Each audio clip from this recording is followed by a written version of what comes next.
Chris Kreider is officially an Anaheim Duck. We're going to break down that trade and much more on this episode of Locked On Anaheim Ducks.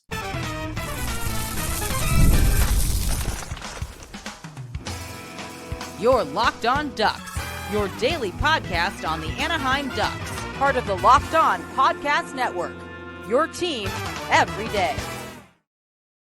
Hello and welcome, everydayer. Thank you for making Locked On Anaheim Ducks your first listen every day. Part of the Locked On Podcast Network, your team every day. I'm Kyle Carr. I'm a lifelong Anaheim Ducks fan, and I've spent multiple years covering collegiate sports, including college hockey. But today we're talking about the Anaheim Ducks, and we've got big news coming out this morning, actually, about Chris Kreider officially being traded to the Anaheim Ducks, and we'll break down that trade. But also, I'm going to get into some other free agents I haven't talked about yet that the Ducks could target, and then going to kind of talk about what is going on with the defensive core and whether or not there need to be some changes there. But first, let's get into the Chris Kreider trade and just what that looked like once officially announced. And I mean, the Anaheim Ducks are basically becoming the New York Rangers light out there. That's we have quite a few of them now on the team, but we have now officially welcomed in Chris Kreider. And the trade ended up being Chris Kreider out of New York and a 2025 fourth round pick. And in return, Anaheim sends them prospect forward Kjer Terrence and a 2025 third round pick. So overall, the reaction so far has been positive from both teams. It kind of sounds like at first when it went down that everyone from either fan base was saying that their team fleeced the other team, which that tells me that it's a good trade. If both sides are saying they got the better part of the trade, then that means both teams are happy, and it's a pretty decent trade. I think the biggest complaint I've seen out of the New York fans is that they're losing Chris Kreider. He's a staple of that team. That's the only team he's played for so far in his career. He's been there for multiple years and was just established himself as a bona fide New York Ranger. So a lot of fans upset about that.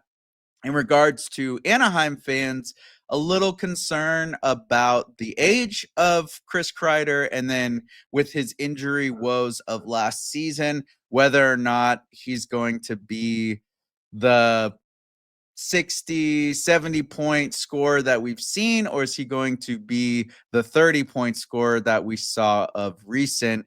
And from my understanding, it sounds like all things are good with him health wise. I think the Ducks would have done their due diligence and would have looked at whether or not he was healthy.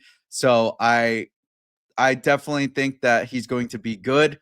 He even mentioned in his post trade interviews that last season he had an injury that he shouldn't have been playing through, that he decided to play through, and then also he had a sickness that he was playing through that led to him having vertigo and just kind of really affected his game. And just to kind of compare what his numbers looked like in 23-24, he had 39 goals and 36 assists for 75 points and was a plus 19. And then you contrast that to last season, which is what has a lot of fans concerned. He had 22 goals and 8 assists for only 30 total points and was -5. Another thing, too, is New York was in a very weird situation last year, kind of a lot of drama from the higher ups down to the players. That's kind of how we ended up getting Jacob Trouba last season.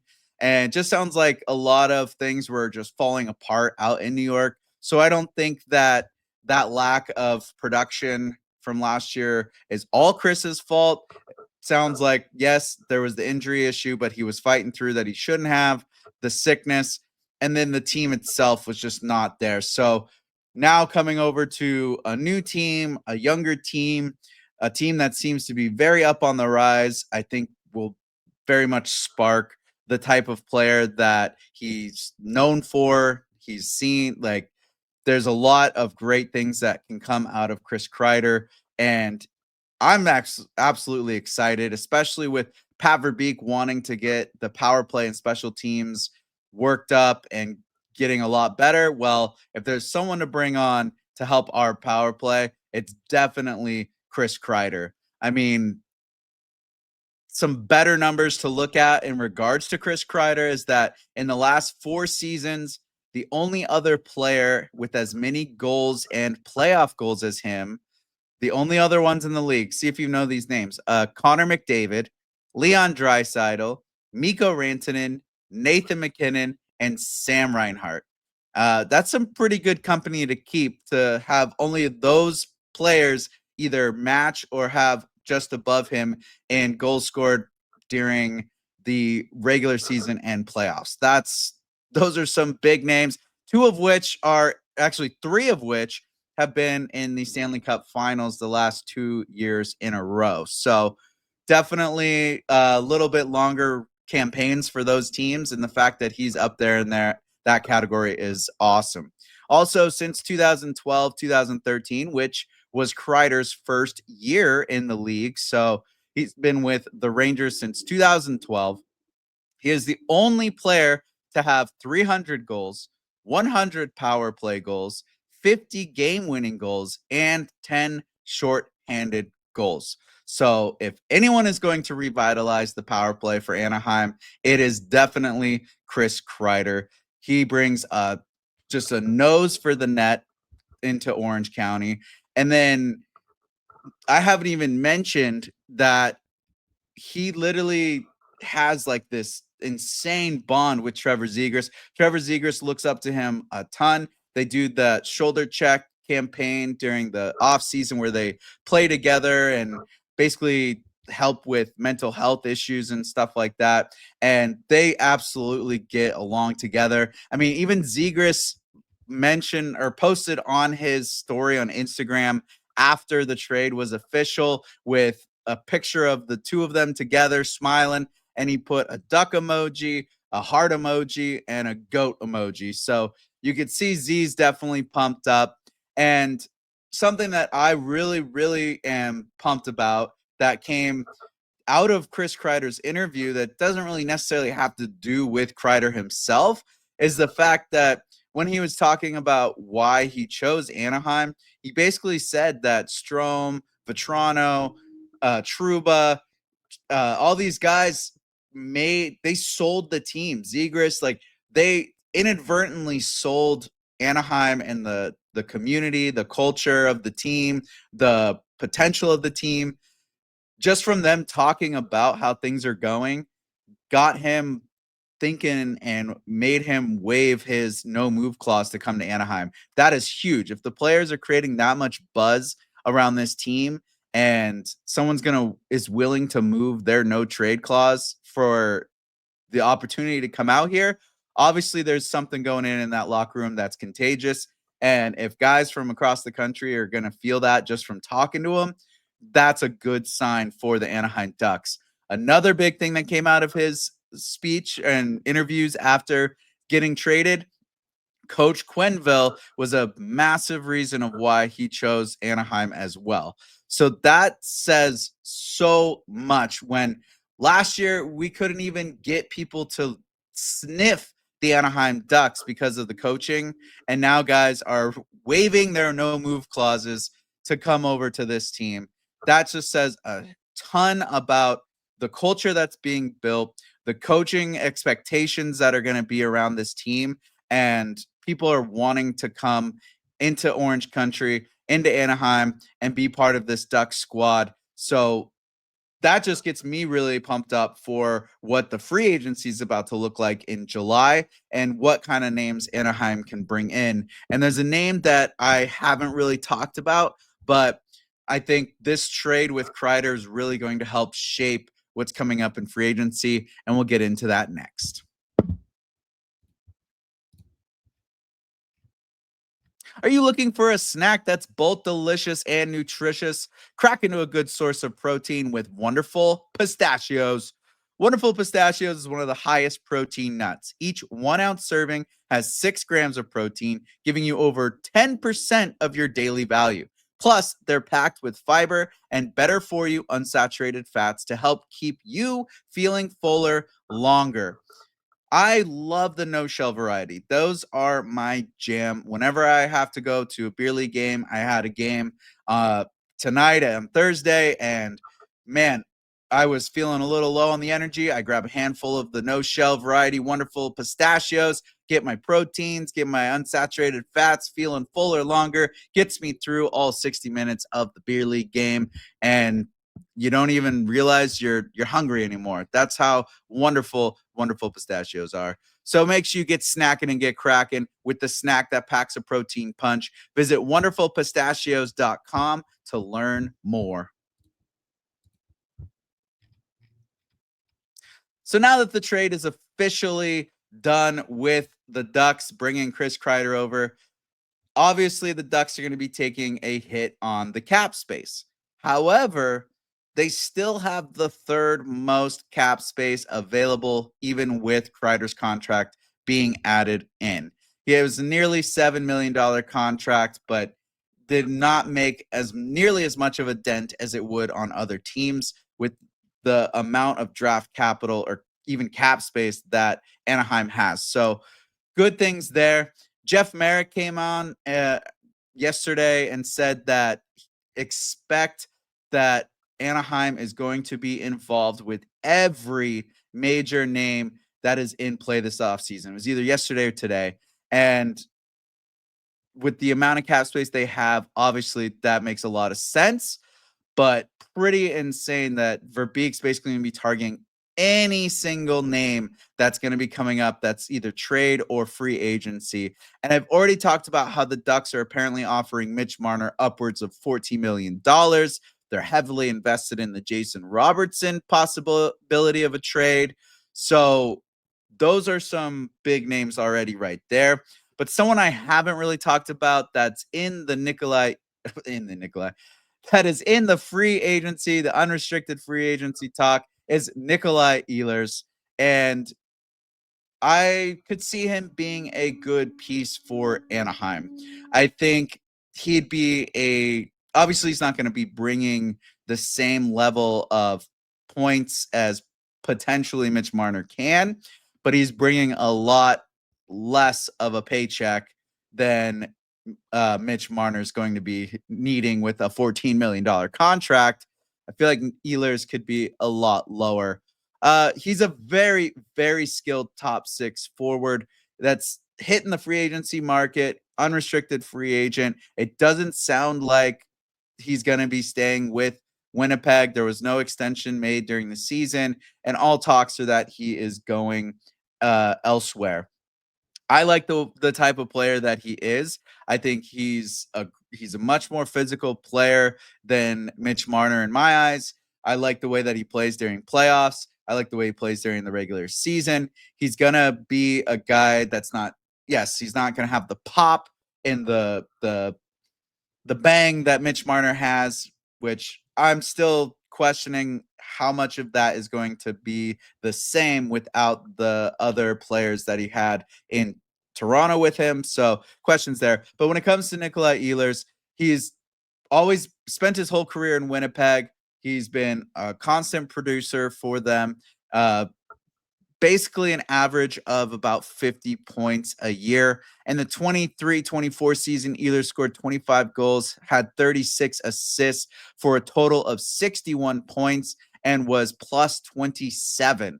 And 24-25, Ehlers scored 24 goals, had 39 points and 63 points total, and was a plus 14. Did I say 39 points and 63 points? I meant 39 assists. My bad. He's a player who you're pretty much guaranteed to get at least 50 points a season. Like I said, that's pretty much his average is just around 45, 50 points with how many seasons he's had with the Jets. His previous contract was only $6 million. And easily I could see him coming over to Anaheim for 10 million. Like, I don't like talking about guys' salary too much or what they should or shouldn't get or what they're worth. I saw a post from Jordan Schmaltz talking about, like, imagine if people talked about the way they talk about salaries with players for like regular dudes that work in finance. Like, ooh, I wonder if this company's going to offer him this bonus package or whatnot. But looking at just where he was before and how he could come over to Anaheim, I definitely see him being a lot less than Mitch Marner. I don't think he's going to be breaking the bank nearly that much. But now with Chris Kreider being added, I think he would be a great way to add to that top six and kind of create some depth within the scoring. And then bringing him in also would allow Beckett Seneca to be more of that top right winger with Cutter Goche and Leo Carlson. A lot of trade talks, or different hosts and podcast people and analysts and everything out there, they're kind of listing the if Marner does come to Anaheim, that it would be Goche, Carlson, and Marner together on a line. But if they bring in Nikolaj Ehlers, I could see him being down on that second line, and then that makes a opening up for Beckett Seneca, depending obviously on how his camp goes. But then you've got that strong first line, a good offensive veteran presence on that second line, and then the depth of the third and fourth lines as well. So definitely something that the Ducks could look at and target. It's a very interesting time right now with the free agency on where Anaheim wants to go. Ehlers spent his entire time in Winnipeg. It sounds like, a change of scenery is wanted by him, and to go from Winnipeg to Anaheim, even though it is up there, it's still a Canadian market. It still has the chaos of the media and the fans up there. So Anaheim's totally different vibe than Winnipeg. This upcoming team with the young prospects coming in, also another player that can help boost up the penalty kill and the power play. He has that capability. I think that it would be a really smart move by Pat Verbeek to try to target Ehlers as well.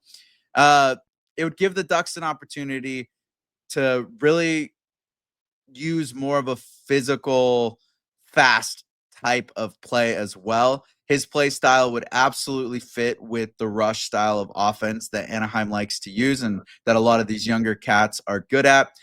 The most scoring that came from Anaheim towards the end of that year was off the rush. You bring in Ehlers, who's an absolute dog out there when it comes to skating. He's got the speed, he's got the skills, stick handles, just battles in the corners. He's got everything that Anaheim needs to really help this offense grow. So I think that Ehlers is a good target. I would really like to see him in a Ducks sweater. It's just a little questionable on whether or not the Ducks are more focused on landing Marner.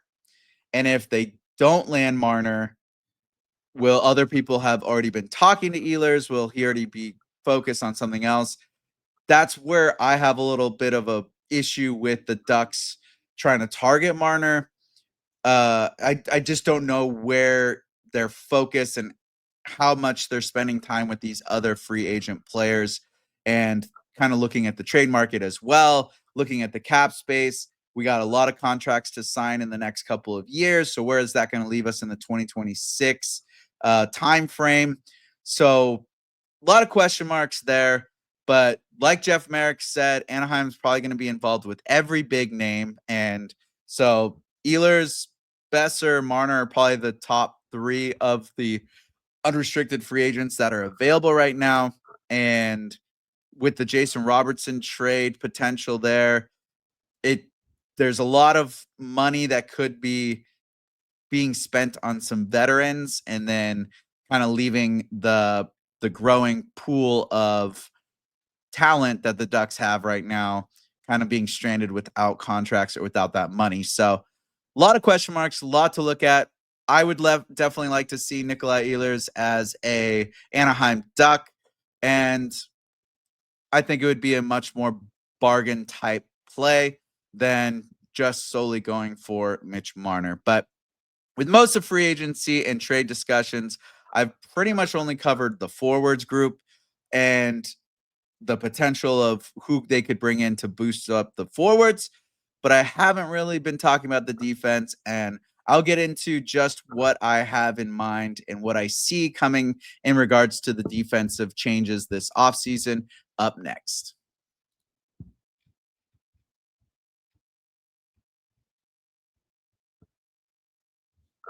So some of you out there are probably thinking, what about the Anaheim defense? What is going on with them? Are they staying? Are they going? Are they changing things there? What's happening?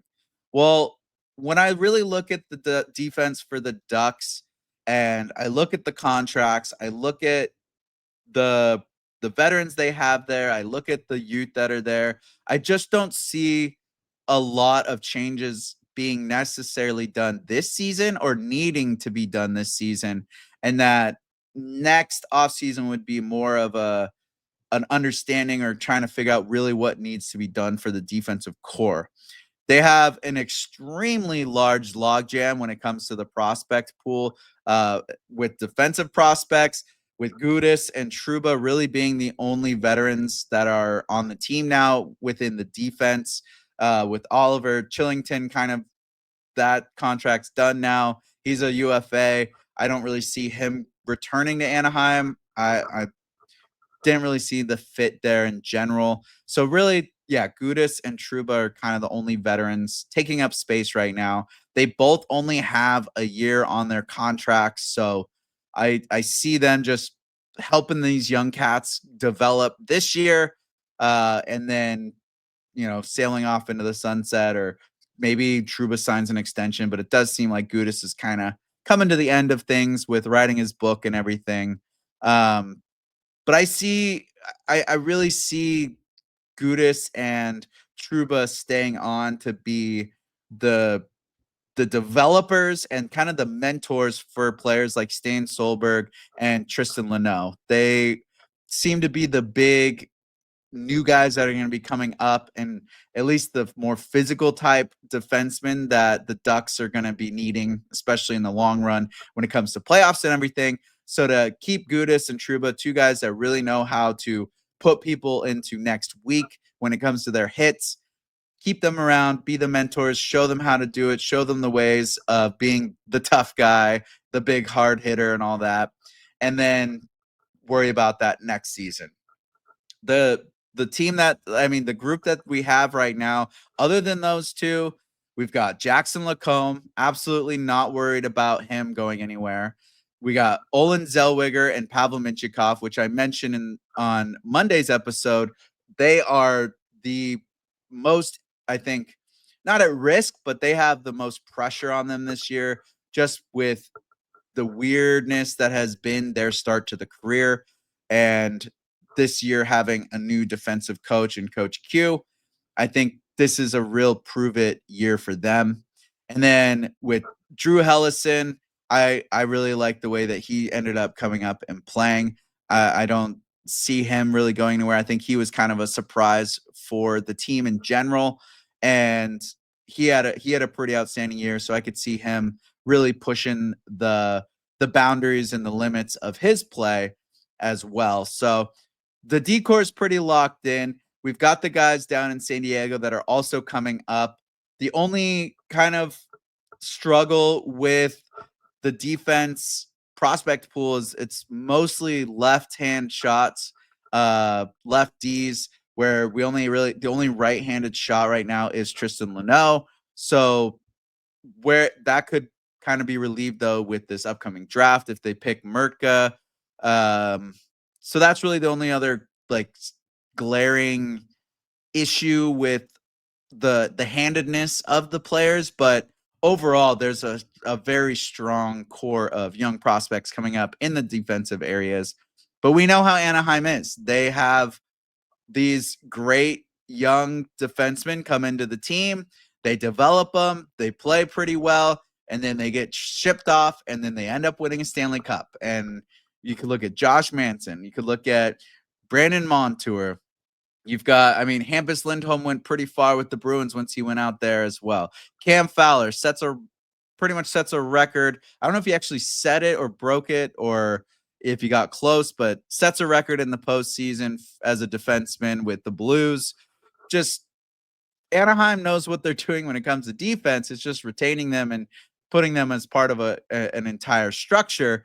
But now that Coach Quenneville's here, I think that's absolutely going to change. It's just been up and down praised about his ability to build from the back end forward to create offense. So his focus is very much coming from the defense and building up into the offense. And with the players that he has at his disposal this year, it doesn't seem like a need for Verbeek to do anything with that core.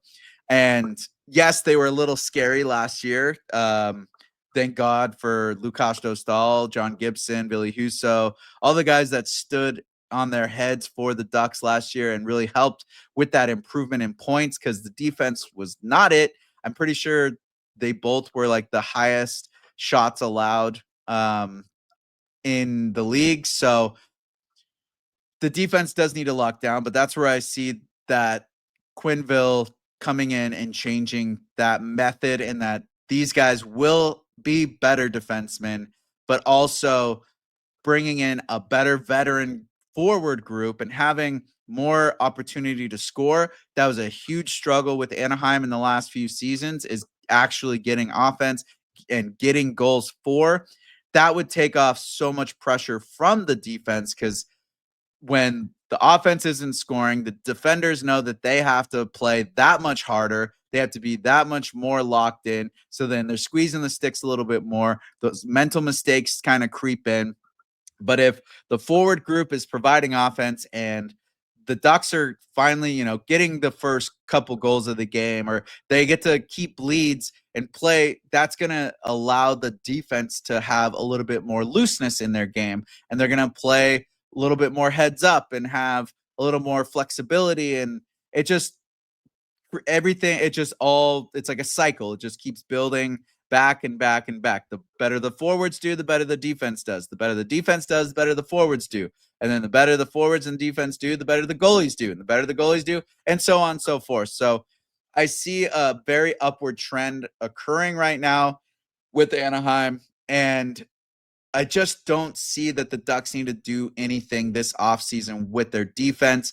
Maybe a minor tweak here if there's someone that, is willing to give up like not really a veteran, but a younger, strong defenseman for a couple of the prospects are coming up. That I could see Verbeek maybe making a little tweak there, but right now they're pretty settled in. And Gudas and Trouba, really the only veterans. They only have so much time left on their contracts. Let them stay here, be the mentors while their last contract ends. Maybe they're a trade piece towards the end of the season, but other than that, this is just a huge prove it year for the defense. Like, this is the moment for them to really show who's hungry, show who gets it, show who's going to be willing to sacrifice and really put the a new level to their game with the new coaching. And once that occurs and we get more towards the trade deadline, we see where guys are at, then we can maybe possibly make moves, but then it'll really come into looking at next season or next off season where the real tweaks would have to happen when it comes to the defensive end. So a lot of forward talk because it looks like that's really what Verbeek is focused on. He really mentioned that's all he keeps mentioning is he wants to get a top 6 goal scorer and get the guys going on offense. I think the defense is really going to get locked down this year with Coach Quenneville. And yeah, that's kind of where things are. Don't really expect much out of the movement, at least in the back end. Expect a lot of movement and shuffling with the forwards, and that will be the 25-26 season. So that's basically all I've got for you today. And if you have any questions, comments, or concerns, or you think there's someone that needs to come in on defense or that you think should be traded out or doesn't belong in the team anymore, please send me your questions, comments, whatever at www.cartalksports.com/connect. That's KJER talksports.com/connect. That's where you can fill out the form and send me your things your way. And as always, go to the YouTube, get involved, comment on there, and make sure you like and subscribe. But thank you for making Locked On Anaheim Ducks your first listen today. For your second listen, check out the all-new Locked On NHL Game Night. Every game, every night until a Stanley Cup champion is crowned. Get local analysis on a national scale. Find NHL Game Night on Locked On NHL on YouTube or wherever you listen to podcasts. That's where you can find this podcast. Go like and subscribe to the YouTube. Get involved on the comments section. Check us out on socials. And as always, I'm Kyle Carr. Be good out there.